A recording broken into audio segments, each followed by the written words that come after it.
For Course 3, Assignment 6, Your Product, we are actually taking the twile of the bag that we created out of muslin or cardboard, and now we're creating the real bag. So we are to create a striped fabric using any method we like. You could hand paint it, you could use masking tape and paint it, you could duct tape it and use that to create your stripes.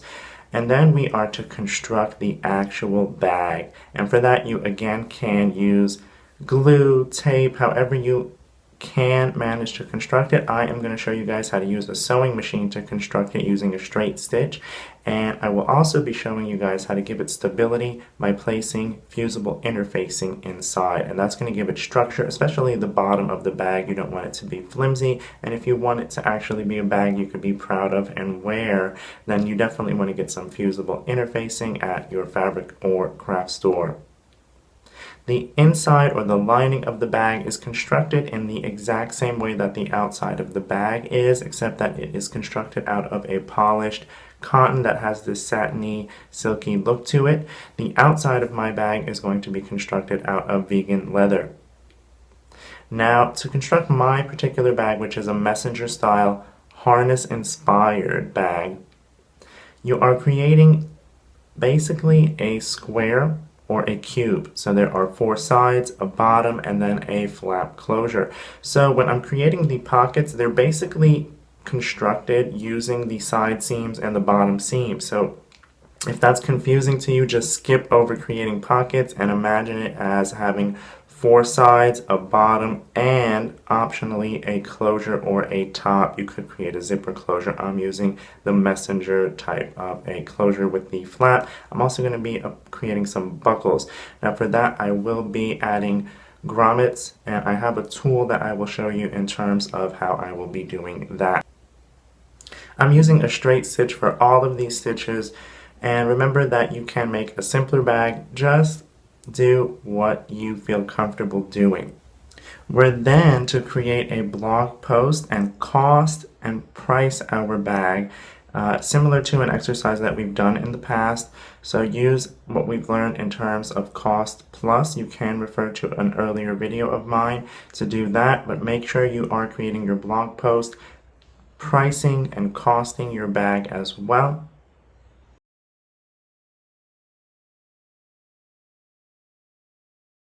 We're going to talk about some of the tools that might prove helpful in your sewing project. So I mentioned shears. A scissor is straight. You'll notice the shear is angled.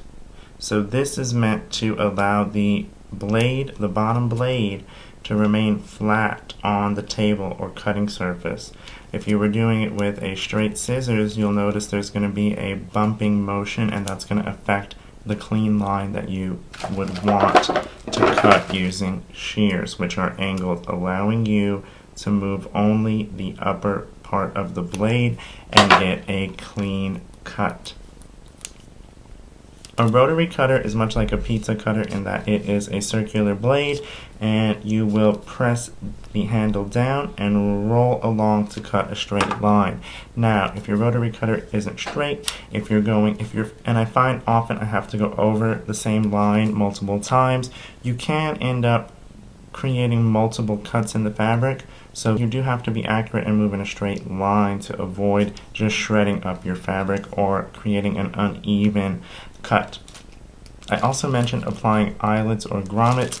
So this is what grommets or eyelets look like. And this is the tool that you will use to both cut holes in your fabric and apply the eyelets to your fabric.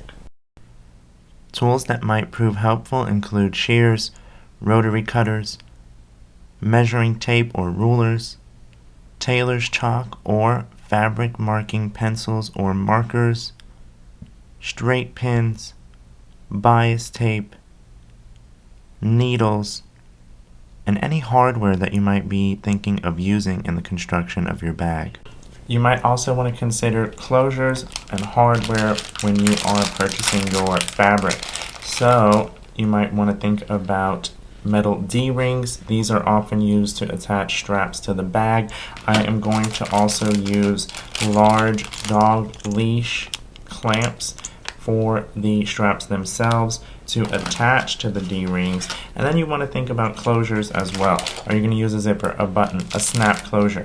So I'm going to be using buckles, and then that is where the grommets or the eyelets is going to come in on the buckle attachment. Now when you are attaching buckles, you might want to learn to cut a buttonhole in the strap so that the metal prong on the buckle can go through it. It cannot just go through a hole, it has to go through a slit, so that's something to consider.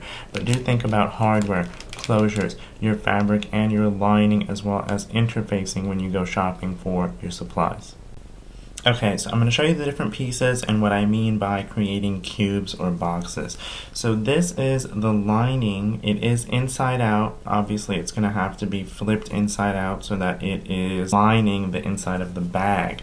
Now, what I mean by the pockets are created by the side seams, as you could see, these two internal pockets are created using the side seams.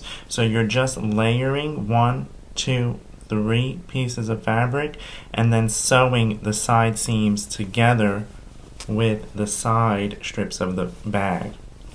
So that is what creates the pockets. So you can see they are not finished. The bottom of the bag is what's going to finish the pockets. Now I did create a patch pocket for business cards here, so these are 2 patch pockets, and patch pockets just means it is a strip of fabric sewn on top with a top stitch. Now for this middle pocket, these are 2 pockets. The way I created 2 pockets here is I just sewed a straight stitch down the middle, and that also is what's separating the business card pockets here.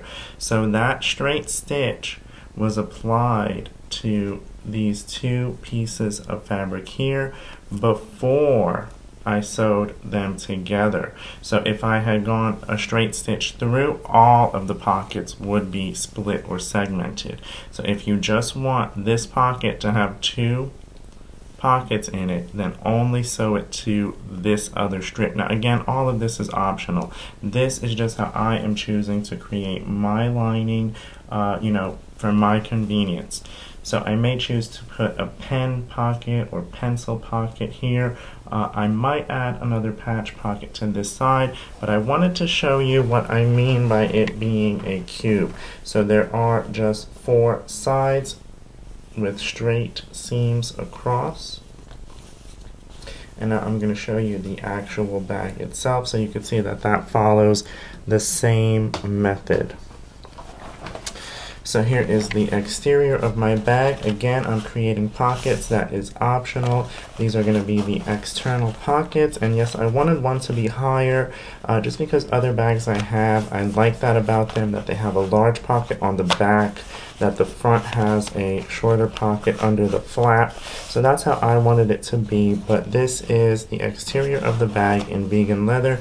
And then you can see that the sides of the bag are just 4-sided straight seams. Again, remember the pockets are optional, but they are created solely by the side seams and the bottom seam. So all I did was first roll and stitch this with a top stitch and then sew the side seams. Now just because it's the external part of the bag, I did go ahead and sew the bottom within my seam allowance. Now mind you, I didn't need to be straight or anything with that part because I know that's going to be sewn over into the bottom of the bag. But this way, I've had this happen with bags before. If the bottom seam rips, your contents will be pouring into your lining and you won't be able to get them. So with the heavier duty exterior part of your bag, do sew the bottom seam shut before you are sewing the bottom of the bag. This will give it more durability and will ensure that you're not losing your product. Next, we're going to talk about fusible interfacing. Now when you're using fusible interfacing, you want to know if it's going to be dual-sided. So this fusible interfacing I have encased within 2 pieces of the lining because I did not want to iron the pleather. I don't know how the pleather would hold up to heat and ironing. So I knew it was dual-sided, I knew I had to put a fabric over it so that it did not stick to your pressing fabric or the iron. So I did make sure to encase it, and then I will be sewing this into the lining. Now mind you, the lining is inside out. So when you're sewing your lining, this is how the lining is really going to look, because the inside of your bag is going to have your pockets. So I am going to then sew the bottom, which now has stability. This isn't going to just fold. When you have products in your bag, it will hold up.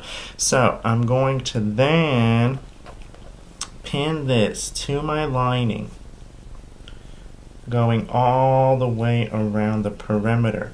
And what I was telling you about making sure that you go through the seam is that your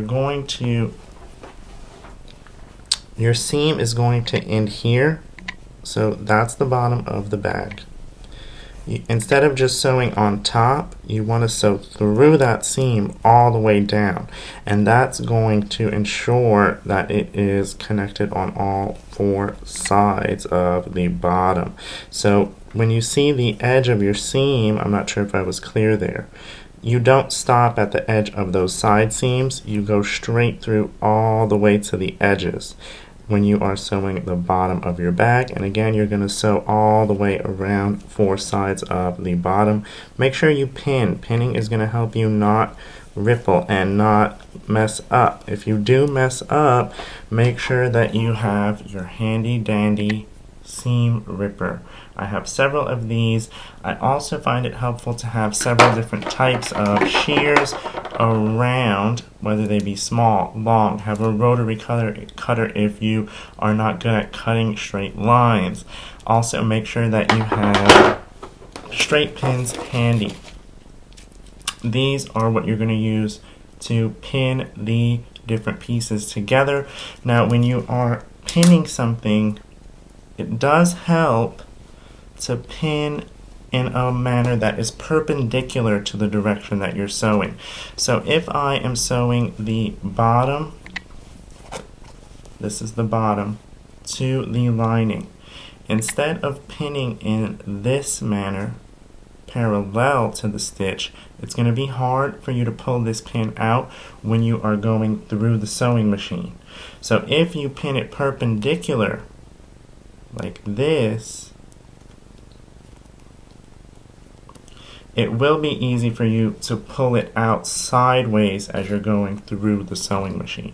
And that's optional. Again, you can learn all of these things as you go. You can do it however you please, and you could make your bag much more simple than I am making mine. You could just make a simple clutch. You could just glue or tape your bag together. But I wanted to give you guys a little bit of insight into sewing, construction, fusible interfacing, and all of these things in case you're having difficulty with the course. I know many of you have commented and asked me to show you what I'm doing, give you insight, tell you how to sew. So feel free to continue to comment, share your experience, share photos of your projects with me on social media. I am at Uwanawich on all social media channels.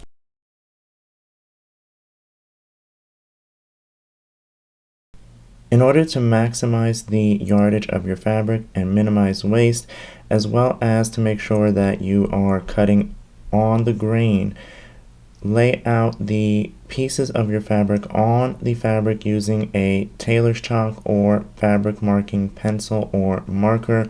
And I also found it helpful to write the name of the pieces so that you know what you're doing later on. I find it helpful to use, again, either a rotary cutter or a flat shear so that you are creating a clean cut. Remember to leave room for your seam allowance. I started by pinning the outer pocket to the back of the bag, pinning within the seam allowance because it is pleather, and then sewed with a straight stitch down the side seams, which you will see here. Remember to back stitch anytime you begin sewing at the beginning of the seam and end of the seam as well. I sewed around the perimeter of the three sides of the pocket to encase it, and then pinned the side of the bag to the back and pocket. get ready to rinse and repeat. You're going to do a straight stitch, pin on another side, and then, surprise, straight stitch. Remember to back stitch at the beginning and end of your seams. Pin the front to the side, sew a straight seam, and then repeat for the remaining side.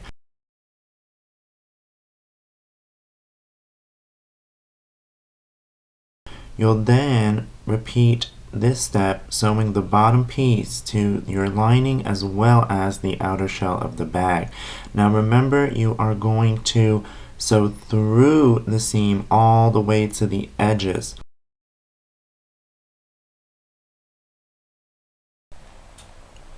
I found it very difficult to top stitch the straps for the buckles and zigzag stitch them instead, then switched my presser foot to a buttonhole presser foot and cut a buttonhole into the strap so that we could place the prong through it, top stitched over that to secure it in place, and then added a strip of fabric to hold the strap in place once the buckle is in use.